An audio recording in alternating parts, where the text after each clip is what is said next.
Hello, H105. I just want to take this video to go over some of the important highlights of the early colonial period, things that would have been covered in work chapter 5, which you should have read by now. The way I've kind of divided this up is I've identified four major important trends throughout this period that I want to draw your attention to. Because they are important and play an important role in the development of British North America, but also factor into the coming American Revolution.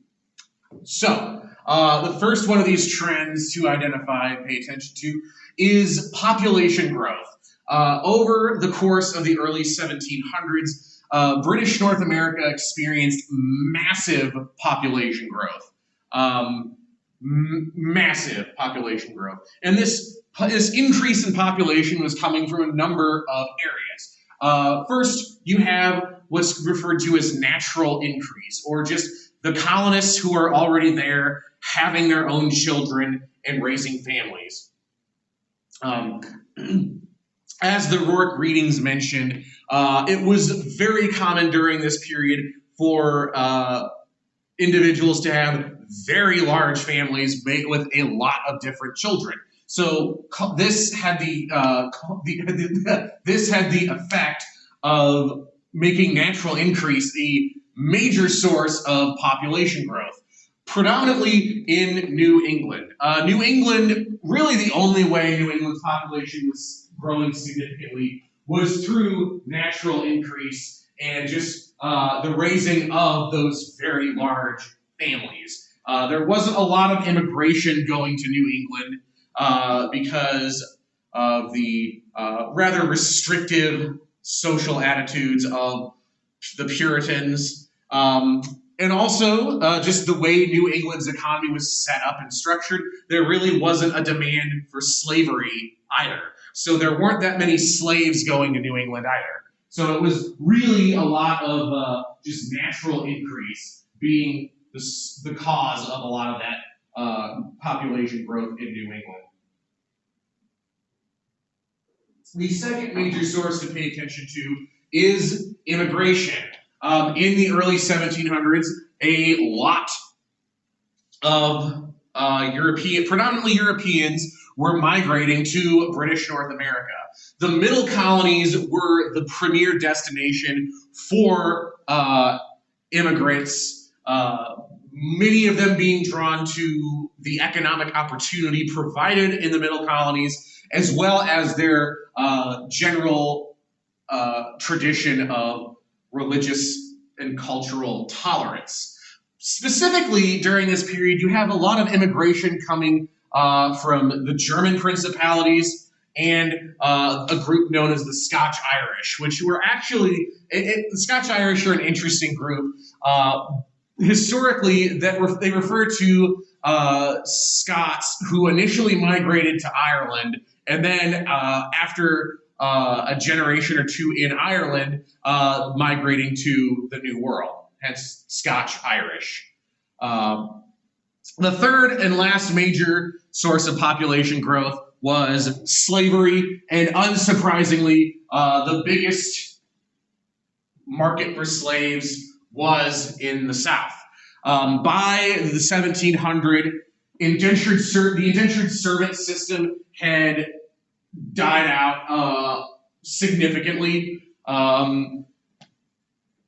As we've covered in class before, there was a pretty severe shortage of land to give to indentured servants, which was kind of one of the big sticking points, or the big reasons or incentives to get people to agree to become indentured servants, was that once your indenture was up, you would get land. So the land shortage made that a less attractive and less viable option. But as the economy developed and expanded in the South, slavery became more and more the more economically viable option. For one thing, slaves served for life While indentured servants, you'd only have an indentured servant for a few years before their indenture was up. Slaves would therefore never have to receive freedom dues. Slaves did not have the same laws or rights protecting them that indentured servants did, as I mentioned in class before. In the eyes of the law, indentured servants, while definitely surrendering a lot of their rights and freedoms, they were still viewed as people in the eyes of the law. Slaves, by contrast, were viewed as property. So a master did not have to, a master had a lot more freedom regarding how he could treat his slaves than how he could treat indentured servants. Overall, what this trend brings about is that British North America winds up having a much larger population than that of New France or New Spain. In contrast to the French and Spanish attitudes towards their American empires, the British really sought to establish a separate society in the New World, almost like a smaller version of England. And given the issues going on in England in the late 1500s, early 1600s that sources like the Hakluyt source describe, it makes sense why the British would prioritize trying to create basically another fully functioning society or a replica of their society in their colonies. They needed to have something take the play. They needed an option to alleviate the unemployment and lack of economic opportunity back in England. Okay. Moving on to economics. Okay.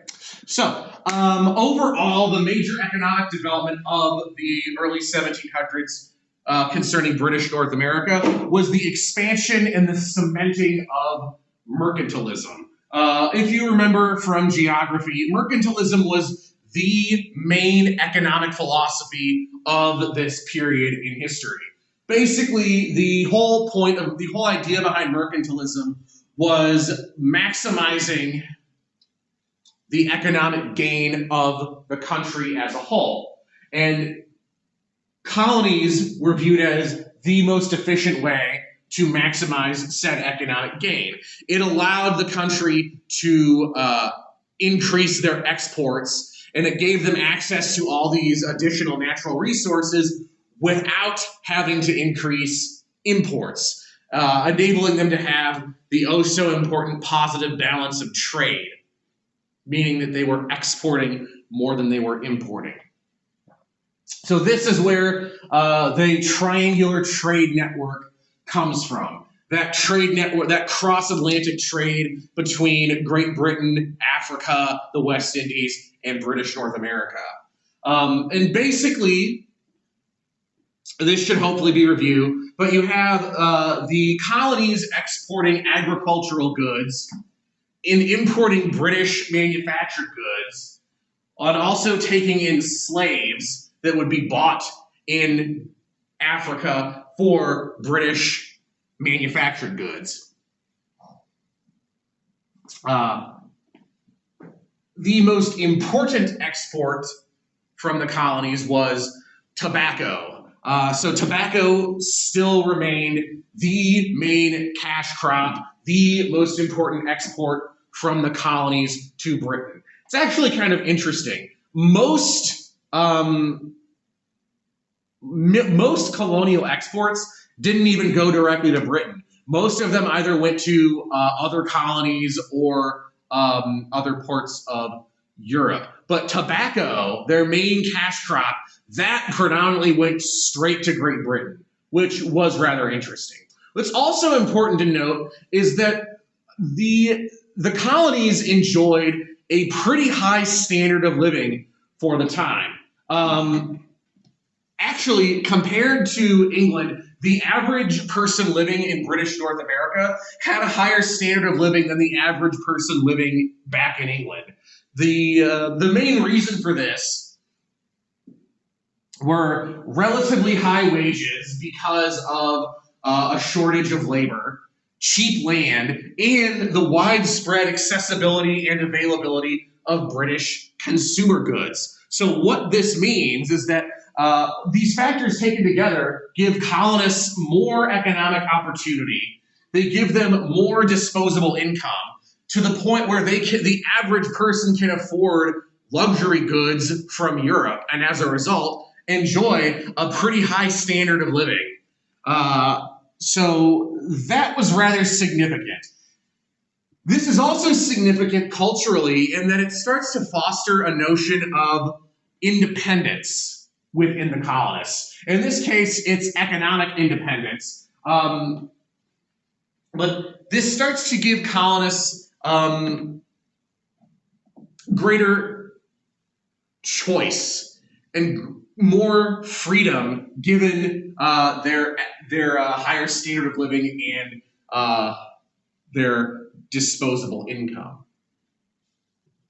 It's important to note as well the influence of the Navigation Acts of 1650 and 1651 and how they were shaping the development of colonial trade in the colonial economy. Just as a refresher, the Navigation Acts were a series of laws passed by England regulating colonial trade. So these established certain principles like requiring that colonial goods be carried on English ships with predominantly English crews, and mandating that the colonies could only trade with British ports. So a lot of this colonial development or economic development was being spurred on because of their incorporation in the British Empire and was also being shaped by British trade policies. As we start to move on and get later into the 1700s, it's interesting to see how a number of colonists start to take issue with the restrictions put upon them by the Navigation Acts, as they start to feel that their economic opportunity is actually being inhibited and restricted by British policies because of the Navigation Acts, and again, policies restricting who they're allowed to trade with and how they can trade and what they're allowed to trade. Okay, moving on to politics. So some important things to note about the political traits of British North America in the early 18th century. So first off, by 1700, all 13 colonies were directly managed by the British government. Historically, many of the colonies were not founded by the British government, but by separate entities. So, for example, in Virginia was founded by the Virginia Company. Massachusetts was founded by the Massachusetts Bay Company. In other cases, you had colonies being given out as just land grants to people. So, for example, Maryland was a land grant given to Lord Baltimore, who wanted to establish a safe haven for Catholics. New York was a land grant given to the Duke of York. Pennsylvania was a land grant given to William Penn. But by 1700, all of these colonies, all of those previous arrangements were done with. They were now all directly managed by the British government, for the British government.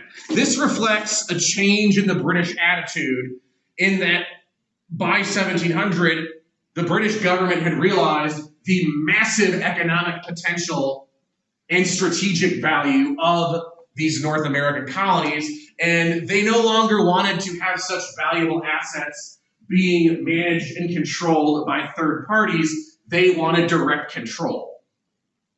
However, what is interesting about the early 1700s is that while this is simultaneously the period where Britain was taking more control over the colonies by abolishing a lot of these colonial charters, this is also the period of salutary neglect, where even though the British government had a lot more control over the colonies, they weren't really exercising that control. And a big reason for that was things were going pretty well, And given the extreme delays in communication between the old world and the new world, it was impractical for the British government back in England to take such an active, direct role in the management and leadership of their colonies. In theory, royal governors appointed by the king were making the decisions and were directing and creating policy in the colonies. In practice, though, the colonial assemblies controlled colonial government. And the main reason for that was the assemblies were viewed as a more legitimate source of authority by the people than the royal governors, because the assemblies were elected by the people. Most, if not all, of the colonies had laws in place restricting voting rights based on property requirements, but those property requirements would vary based on the specific colony. But even then, even though not everyone was entitled or able to vote, the assemblies were still more democratic bodies than the royal governors, who were, again, just appointed by the king. And since there was such a massive delay in communication between America and Britain, the assemblies were basically able to shape policy, simply because by the time Parliament would find out they were doing something and wanted them to stop it, it would really be too late to effectively reverse the decision. By and large, on average, it took between 9 to 10 weeks to travel one way from England to the Americas. And again, so a simple trip to just go to England and get back would take at least 5, if not 6 months to go there and back. Communication was just not fast enough to enable Britain to have that level of control. So the effect of salutary neglect is that it starts to cultivate colonial political independence and this notion of self-government. It gives the colonists experience with self-government and having control over their own affairs, simply because the British were not able to take such a direct level of control. And again, at least in the early 18th century, didn't really want to. So the fact that the colonies were getting political experience and political independence becomes important once we start moving into the Revolutionary era. Two important events that happened in the 1730s that we should discuss really shaped and had profound political impacts on the development of colonial politics. So first, in 1735, this is not described in the Rourke readings, but it's still pretty significant. In 1735, we have the Zenger trial. Basically, what this was, it was in, I believe, Pennsylvania. A German immigrant named Peter Zenger was sued for libel by a colonial official. The official was suing him for calling him and describing him as corrupt in his newspaper. And he basically was seeking damages for that. What is significant about the Zenger trial is that Zenger actually won. He successfully defended himself against charges of libel by arguing that the press should have the right to report accurately on the activities of public figures, even if that reporting might negatively impact the reputation of said public figures. Zenger was basically arguing that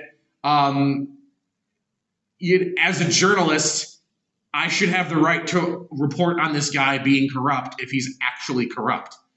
And the court sided with him. So the Zenger trial lays the foundations for the freedom of the press and the freedom of speech in the United States. From an early age, the U.S. had a much stronger respect for freedom of the press and freedom of speech than most other countries. And that still remains true even today. Libel and slander laws in the U.S. are way less restrictive than they are in other countries like in the UK, to the point where it's really difficult to successfully sue somebody for libel or slander in the United States today. And a lot of that tradition stems from the Zenger trial. The other major event to consider from 1739 is the Stono Rebellion. This was the first major American slave revolt, where basically what happened in Stono, South Carolina, a group of a few dozen slaves revolted, killed a bunch of white people before being crushed brutally by the colonial militia. The Stono Rebellion is important for a number of reasons. One, it shows that slave revolts were possible, and they could and did happen from time to time, but it also showed that the likelihood of a slave revolt succeeding was pretty much non-existent. There was no way that there were just not sufficient numbers of slaves in the American South to effectively coordinate and successfully revolt against planter domination. Two, the second major important aspect of the Stono Rebellion is that it inspired the creation and the implementation of slave codes throughout the South. Basically, the Stono Rebellion was a giant wake-up call to the planter elite, who realized that, oh, this large slave population does not like being enslaved, and that if we're not careful, they may rise up and try and overthrow us. So prior to the Stono Rebellion, there weren't really that many laws regarding the treatment of slaves. So your experience as a slave would depend a lot more on your master. Following the Stono Rebellion and the implementation of slave codes, slaves across the American South, by and large, lost a lot of rights, and the racial hierarchy was pretty much officially implemented. Examples of restrictions put in place by slave codes would be banning miscegenation or interracial relationships, primarily directed at preventing black men from having relationships with white women. And this kind of stemmed as well from the laws establishing that slave status came from your mother. So if your mother was a slave, you were a slave. Hence why the anti-miscegenation laws really targeted black men, and in particular because if white women were having mixed race children, those children would be free since they were free. Other examples of slave codes would be not allowing slaves to read or write. The intention behind that seeming to be to make communication and coordination between slaves more difficult. You had laws restricting the types of activities that slaves were allowed to engage in, and the number of slaves that could congregate in an area at one time. The intention seeming to be to, again, restrict collaboration and coordination of revolts and things like that. But slave codes also established laws regarding the way that masters needed to treat their slaves. There were laws put on the books requiring masters or restricting the severity that masters could treat their slaves with, and encouraging masters to not be too harsh in their dealings and treatment of slaves. And the intention behind this law, or those laws, seemed to be to minimize the likelihood of slaves wanting to revolt by making slavery less oppressive. Finally, we need to look at culture in the colonies. So there are a number of important trends that are trends concerning culture that take place throughout the early 1700s. One is that, and this kind of coordinates with the economic growth and the high standard of living and the availability of consumer goods in the period, but you start to see the early roots of consumerism in American culture. The consumerism, this notion that to be an American is to be able to consume and have access to consumer goods. You start to see the roots of that here in the intense focus that colonists give to having a higher standard of living and maintaining their access to British luxury goods, and the importance of trade in colonial life. This trend is important and becomes a major trend several times throughout American history, most notably becoming perhaps the dominant cultural characteristic in American culture after World War II. So we can see that consumerism has been a part of American culture pretty much from the start. The other major trend or cultural trend to pay attention to is a general decline in religiosity. By and large, people in the early 18th century were becoming less religious. And there were a number of reasons for that. One of them being that just as there was greater economic opportunity and a higher standard of living and more comfort available, there was Americans or colonists seemed to see less of a need for organized religion, simply because their lives were already comfortable, and the main focus seemed to be on achieving greater economic success and material success, as opposed to focusing on spiritual matters. The other important trend that probably played a role in contributing to the decline in religiosity, at least among the colonial elite, was the influence of the Enlightenment.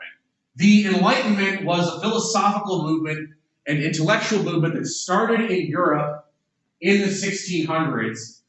By the 1700s, it had spread to America, and a number of prominent colonial figures, like Thomas Jefferson and Benjamin Franklin, for example, were openly being influenced by the ideas of the Enlightenment. The Enlightenment focused primarily on the importance of logic and reason. And as you have greater numbers of people prioritizing logic and reason, there was a decline in adherence to organized religions. Again, Jefferson and Franklin were both known deists, people who believed in a non-interventionist God. So through the influence of the Enlightenment, deism became more and more common and prevalent among the colonial elite. So the Enlightenment did probably play a factor in encouraging people to move away from organized religion, but its influence would probably be limited only to the elite, as they were the ones that would most likely have the access to the ideas of the Enlightenment and have an interest in the ideas of the Enlightenment. In response to this decline in religiosity, there's a backlash to it in the 1730s and the 1740s known as the Great Awakening, the first major religious revival in American history. Basically, proponents of the Great Awakening became concerned with the decline in religiosity in British North America, and they believed that society needed to be reawakened to the importance of religion and have their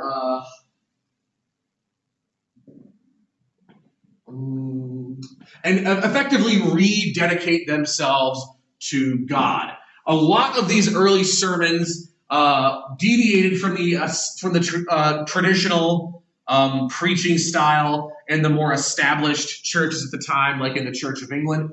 They were very emotional and very extremely focused on encouraging congregants to acknowledge and repent for their sin out of fear of going to hell. The Great Awakening is a significant cultural event. Even though it didn't really reverse the decline in religiosity, that decline wouldn't really get reversed until the Second Great Awakening in the early 1800s. But the First Great Awakening does lay the roots of modern-day evangelical Christianity, which, as American history has developed, evangelical Christianity has become a pretty significant political and cultural force, particularly within the conservative movement. So that is an important trend to pay attention to. The Great Awakening, man, I'm starting to lose my voice. The Great Awakening also reflected some important cultural trends for the time. Notably, the Great Awakening reflected the expanding sense of egalitarianism or equality in British North America. What that means is that the Great Awakening did not really have the same emphasis on like social status or class or rank or a hierarchy like more established branches did. And this kind of reflected a growing sense of egalitarianism in the United States as well, where unlike in Europe, the British colonies did not have a hereditary traditional aristocracy. So it reflects this growing notion that title is insignificant, that men are equal, and that democracy or democratic values should play a more prominent role in society. And also, the Great Awakening reflected the growing trend of consumerism, in that it was seeking to provide an alternative option to the more established branches of Christianity and effectively give people more choice when it came to choosing their religion. Ultimately, when we look at these trends together, what we see is there are two kind of competing overarching trends going on. We simultaneously have an intertwining between colonial interests and British interests. Again, the colonies depended on Great Britain for their economic livelihood. Britain, and specifically access to British manufactured goods, strongly influenced their standard of living and their quality of life. British policies were shaping colonial policies, and the colonists saw themselves as British. And yet, what we also see simultaneously is that the colonies were developing their own distinct cultural identity that, as time went on, would be incompatible with their notion of being British subjects. Basically, they couldn't be American and British at the same time. And those competing trends become more prominent as we move into the 1750s and the 1760s especially. So that's my breakdown of the major trends of British North America in the early 1700s. The major points from chapter 5. If there's anything you have questions on, let me know, and I will address that either through email or a Canvas post or through another video. I don't want this to go on too much longer, so I will be in touch with you guys later.